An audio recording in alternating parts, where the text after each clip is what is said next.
Hi guys, welcome back with me again in this channel. On today's tutorial, I'm gonna show you how you can detach a person or an object in a photo from its background by using the EPIK Photo Editor.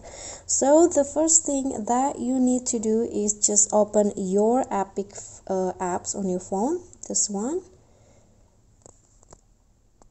and then click on Start Editing and then just choose your photos.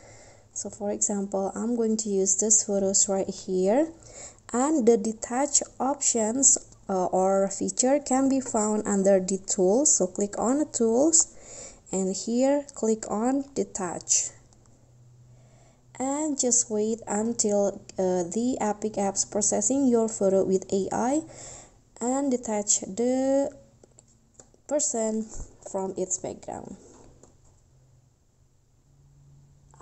Okay, now you can see the subject and also the background has been separated, and it will treat it as two different objects. You can see now the person is now detached from the object. So you can also use stroke if you want, like this, and that's it. Okay guys, so that's all from me. Thank you so much for watching. Please don't forget to subscribe, click on the thanks, like, and also comment if you have any questions. Bye.